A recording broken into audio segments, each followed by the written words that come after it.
So keeping in time with the drummer is a different story. Yeah. How do you know when a drummer's at your door? The knock keeps speeding up and getting louder. Alright, cool. So we're doing this adaptation of Preachin Blues by Robert Johnson, where he's doing a lot of like type stuff. And I'd really love you to, try to get out of this juxtaposition. The problem with being here is that you have to either stay in this current position where your thumb and index are in this awkward situation, or put your wrist in an awkward position, and I don't really favor either of those, so being on this leg, I guess it kind of solves the problem. But then the question becomes, do you always want to play on that leg? Or just when you're playing these styles? Anyway, whatever. Not something you'd solve overnight. Okay, cool, so I'm just going to do these one at a time.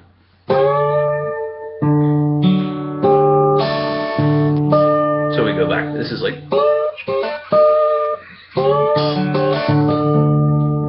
on the first downbeat and the next measure. So that was up to the beginning of the second measure, so just starting at that same note.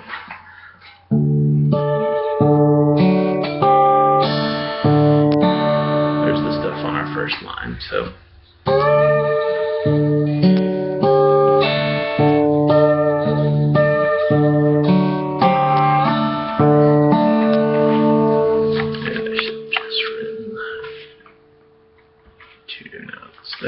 three.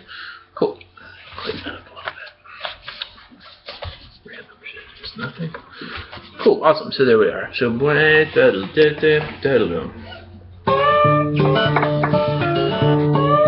and then next, so there we go, part one. That's everything on the top line.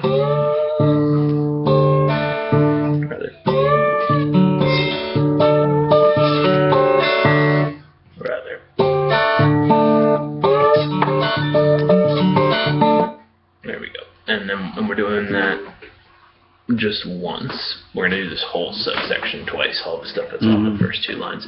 Next one starts the same.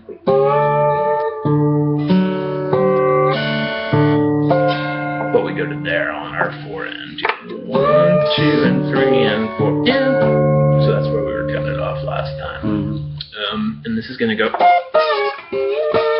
So you don't want to do that on its own, just. Or rather, that's what we're about to do. Let's go. Size in. Boy, da-da.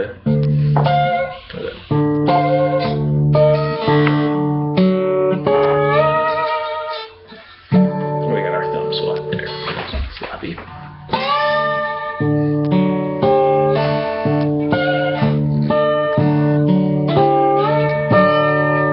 Yeah, so on that thing we want this. You get palm muting might help there if you think about I'm going to palm mute on that thumb swap, but either way the trick is to do it all with your thumb.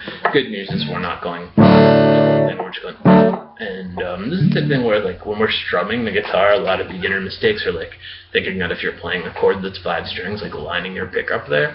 What we get is the sound of hitting these strings too hard, trying to get to these strings, like but for one little punctuated thing, totally sounds legit, and it actually what we're trying to avoid there sounds good here, bunch of attack.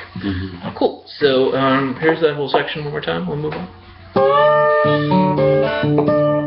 I'm throwing in more index finger notes than I do when I usually do to just push them for you, so sorry, that's screwing me up.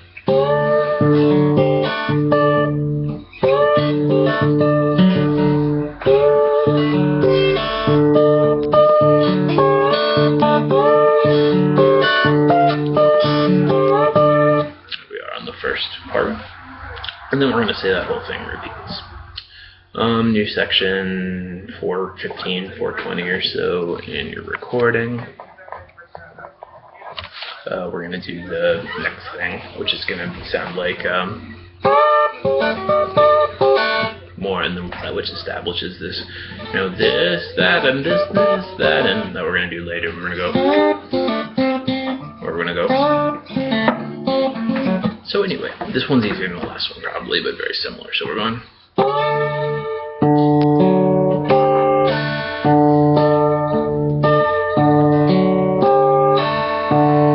So there we are.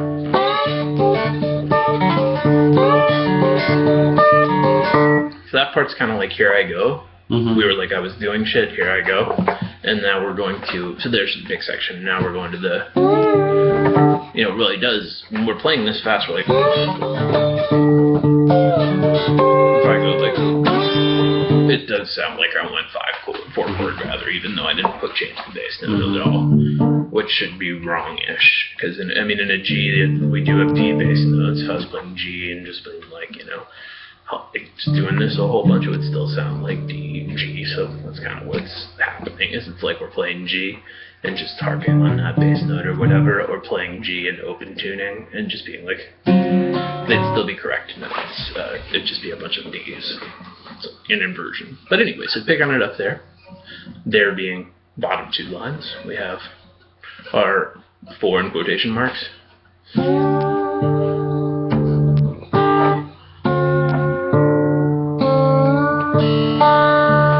So shit that we've been trying to avoid, we're going to totally be good with there on this. There's going to be all these other overtones and stuff, so.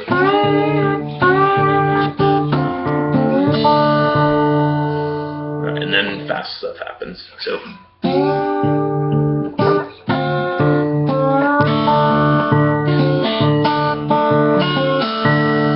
That's now on the bottom line, first 2 measures, what I just played.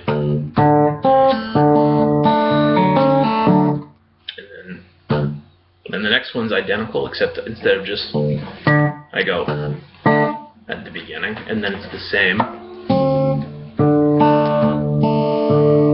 And then instead of battle again, I go. And this is the same thing we did with thumb swat earlier. If you want to, you can. So everything on the bottom line.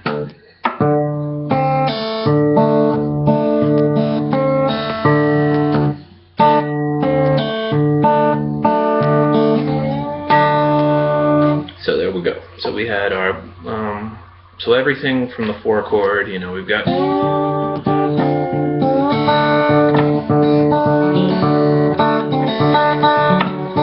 So this is, you know, like an irregular amount of measures, which we can be sort of used to from blues stuff. I didn't quite play the 4 chord long enough, the 5th fret, 4th chord. So let me just try this whole thing for fun once. Anyway, there's the whole thing though. So.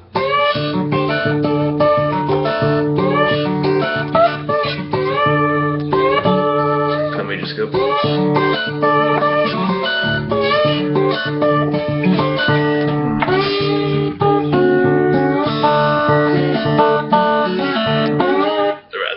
Anyway, so.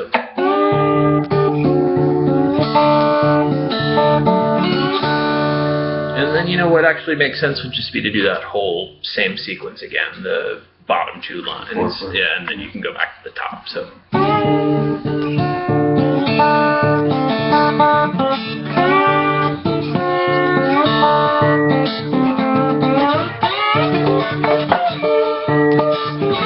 So try to improvise a little bit with this too. Just doing that sometimes, not just boom ding, and no, generally going like I'm here, and I'm here, and you can pull off on any of them. You could even go. So, you know, try to play tag with yourself a little bit, like.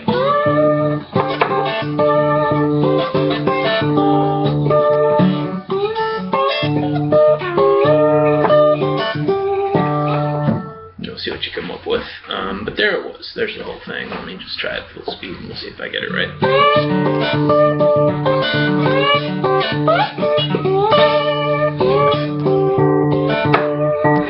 Yeah, never mind. I wrote it today, so it's not going to happen. Good times.